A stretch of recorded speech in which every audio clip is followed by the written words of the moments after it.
Hello, AP Chemistry students. Right now we're going to look at topic 1.3.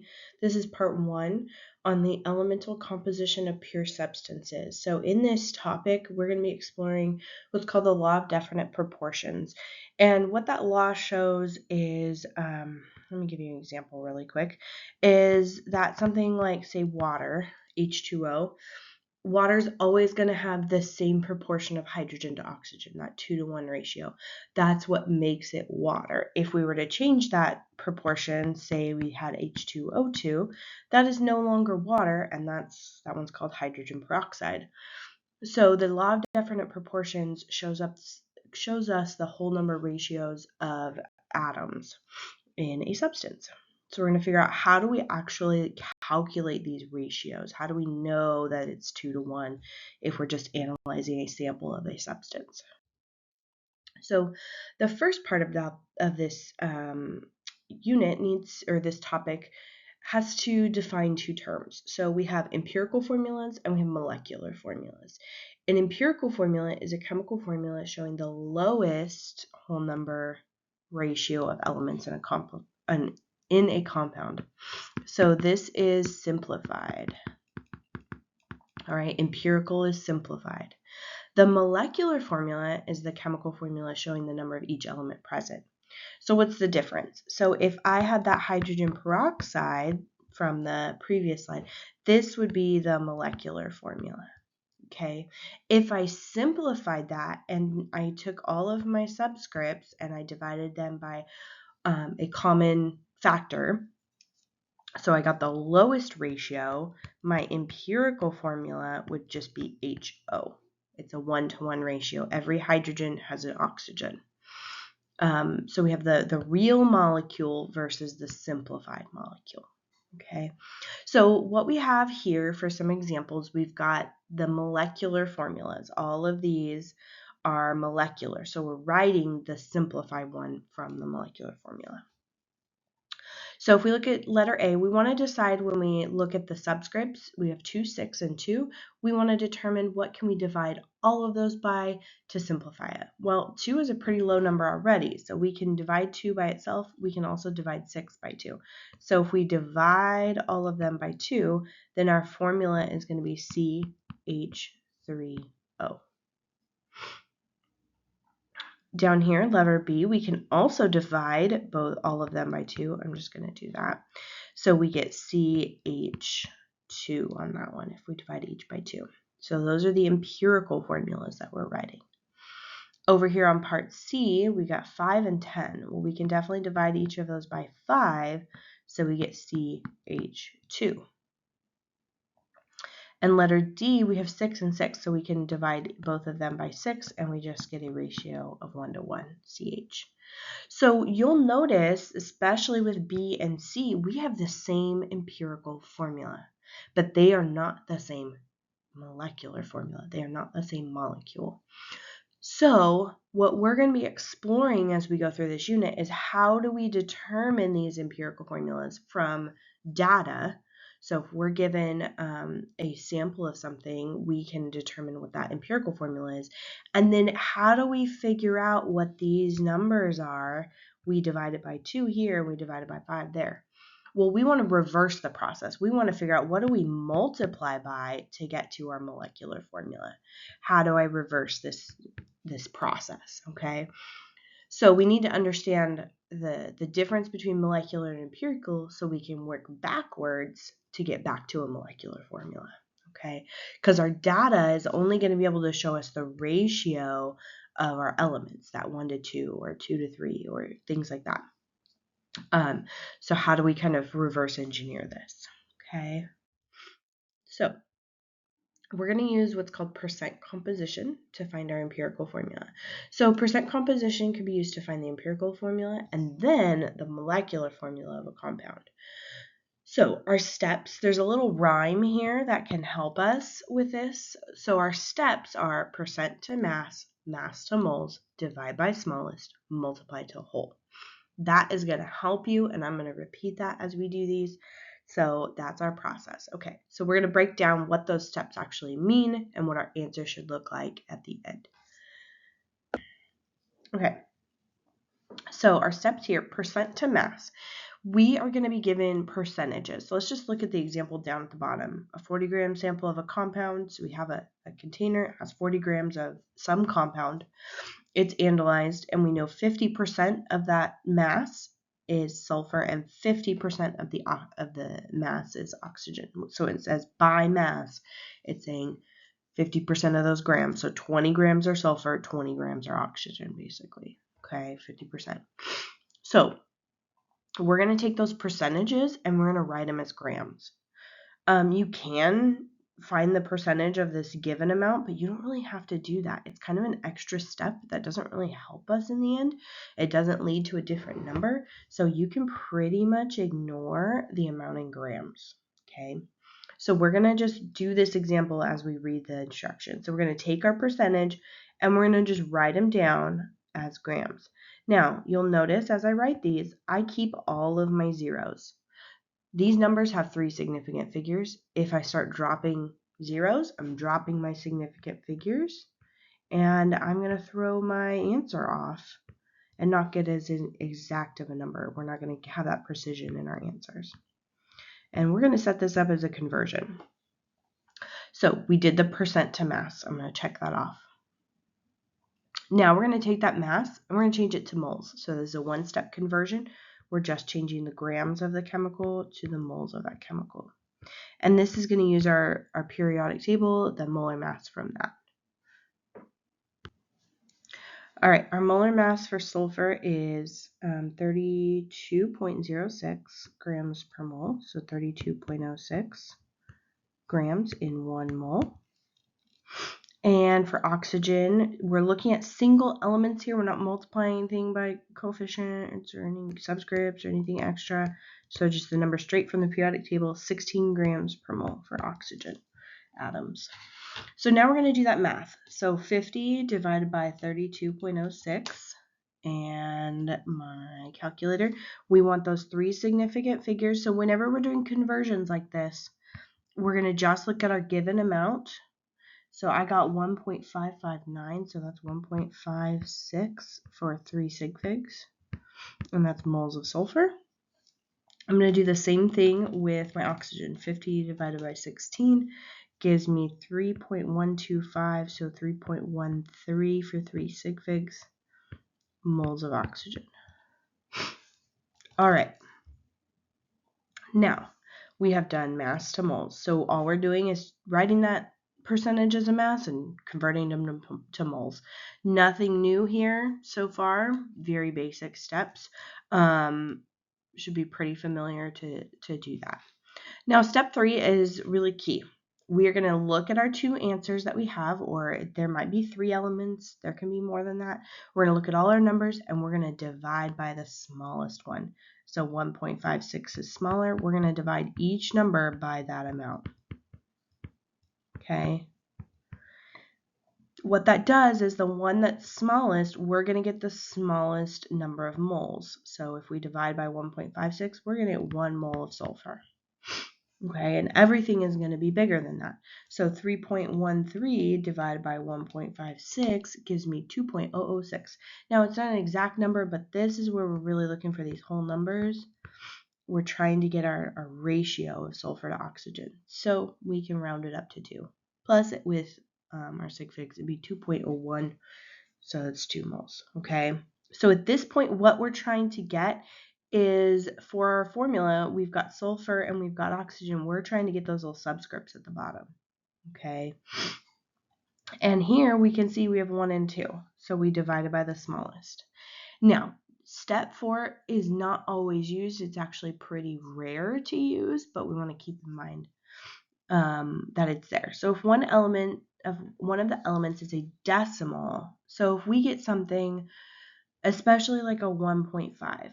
Okay, so if we divide by the smallest and one of them is 1, say we got 1 mole of, calcium, and we got 1.5 moles of oxygen. Okay, that 1.5, when we divide, we're going to have to fix this. Okay, we can't round that up or down. It's kind of right in the middle. So we want to take that into account. So we would multiply till whole. We would multiply both by the same number to make it whole numbers. So like 1.5 times 2 would give me 3. So I'd also multiply this by 2 and have 2. So that's when we get like a 2 to 3 ratio. Okay. It's common when we have a 2 to 3 ratio to get that. But again, multiply till whole is not necessary in our example because we already have that nice clean ratio. And then our last step is to write our actual answer. And this is where I see some issues sometimes is students don't finish it. Your answer is the chemical's empirical formula. So SO2 is our empirical formula. That is the simplified formula for this chemical. So getting the mass, or excuse me, the percentage of each element doesn't lead us to that molecular formula. It leads us to the empirical. Okay, it's just able to say what's the ratio of one number to the other. So it's possible that our molecular formula could be multiples of this. It could be S2O4, or maybe it could be S3O6 or something else. We don't know. Okay, we don't have enough information yet to figure that out, but we will. Okay, we're going to see how that works with another example. So let's take a look at another one. I got the directions still on here. I know they're on your paper. I want to be able to check them off. So this one, a sample of a compound is found to be composed of 2.05% hydrogen, 32.70% sulfur, and 65.25% oxygen. Wordy. All right.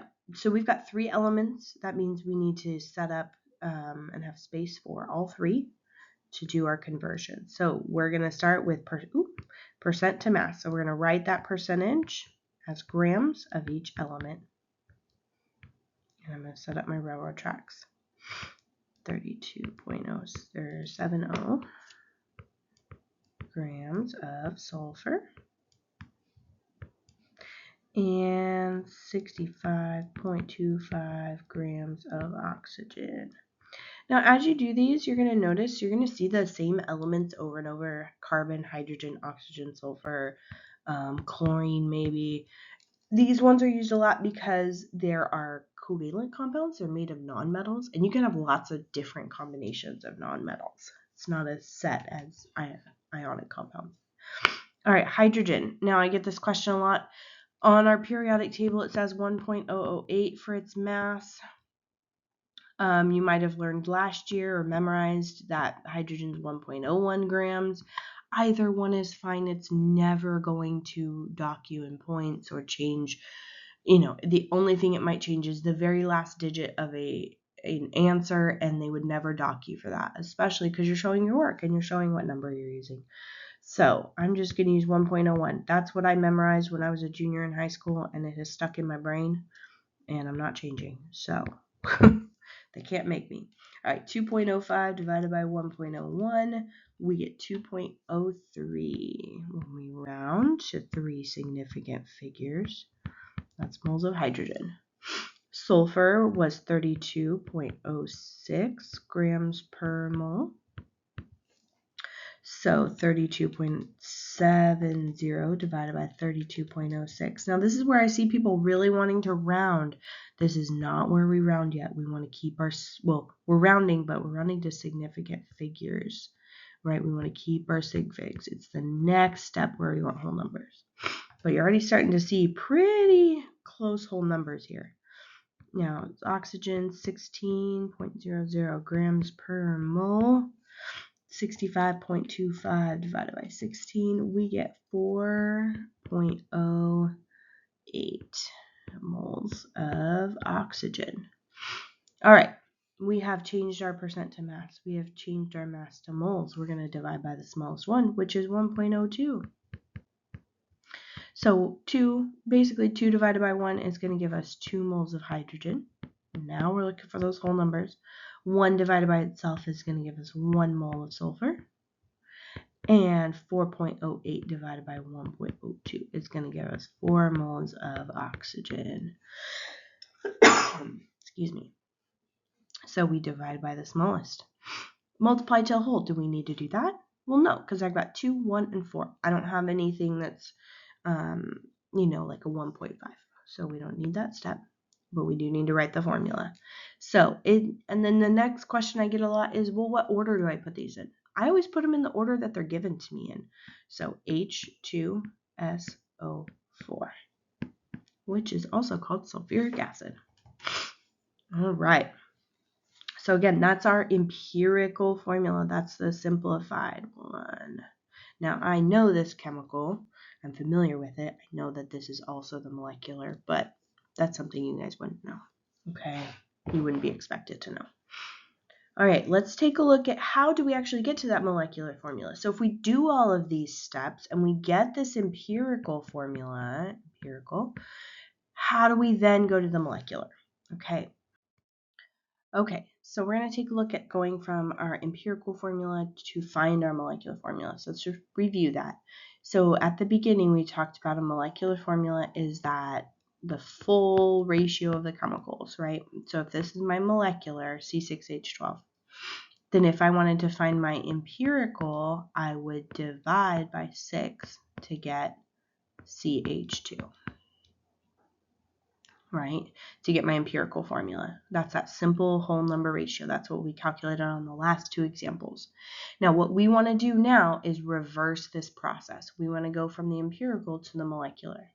So what we would have to do is take our empirical formula, multiply it by that whole number, and that would equal our molecular. Okay, so instead of dividing, we're multiplying, right? We're reversing it. So what we have to figure out is what that whole number is. How do we get that? So that we know how to get our formula. Okay, now there is a typo down here. We're going to use example number 1. So it says for our directions, we're going to calculate the mass of the given or calculated empirical formula using the periodic table. So from example number 1, we found our empirical formula to be SO2. So we're going to take our periodic table and we are going to find that chemical's mass. Okay, so sulfur has a mass of 32.06, so I'm just putting this straight in my calculator. Plus, I'm going to put in parentheses 16 for oxygen times 2, because that's its formula. And I get a mass of 64.06 grams per mole. Okay, so it says in the example, the chemical from example 1 has a molar mass of 128 grams per mole. So that's saying whatever this chemical's molecular formula, so that's the mass of the molecular formula. Okay, so we have the mass of the molecular formula, we have the mass of the empirical formula. Well, those two things are related by that whole number ratio. So we're always going to take the larger number, which should be your molecular formula's mass. That's given. Okay, so we're going to divide the molecular mass. We're going to divide that by the empirical formula mass. I'm going to put molec, actually, divided by empirical. So I'm going to divide by 64.06, and you can probably already see what that ratio is going to be. It should be about a whole number. It could be like a 1.5, a 2.5. Again, more rare to see those, but 128 divided by 64.06, and I get 1.998. Okay, we're looking for a whole number. You can round that up to 2. So what that tells us is that the molecular formula up here is 2 times bigger than the empirical formula. So if my empirical formula is SO2, I'm going to multiply by that 2, and I'm going to get S2O4. That is my molecular formula. I'm going to fix my 4. There we go. And that's our final answer. Okay, so we're looking again for that ratio, that whole number. All right, for a chemical. If we were to do this one up at the top, this little example that I did, I'm just going to use that as a little secondary example. So if our empirical formula was CH2, I would find its mass. So we've got 12.01 for carbon plus 2.02 for your 2 hydrogens. So it would be 14.03 grams per mole. Okay, now they would have to give us the mass of the molecular formula. So they would give us, let me just figure out what it would be. Excuse me. they would give us that our molecular mass is, let's see, these two things are equal, 84.18. So that would be given in the problem. Okay, that number is given, that top number, and then we would divide it by the empirical formula mass, which we calculated, 14.03. You'll notice the units are the same on these. That's why we reduce everything down to just that whole number. So we'd have 84.18 divided by 14.03. That would give us that 6, just like that example up at the top. So we'd multiply CH2, we multiply everything by 6, and we get C6H12. And that's how we would reverse it, right? So we're looking for that whole number, and we're reversing the process to figure out what that molecular formula is. So that's what we're doing. You'll have a lab based on this as well, where you're going to figure out one of the elements, its mass, and help you find the empirical formula and the molecular from there. Okay? All right, guys, have a great day.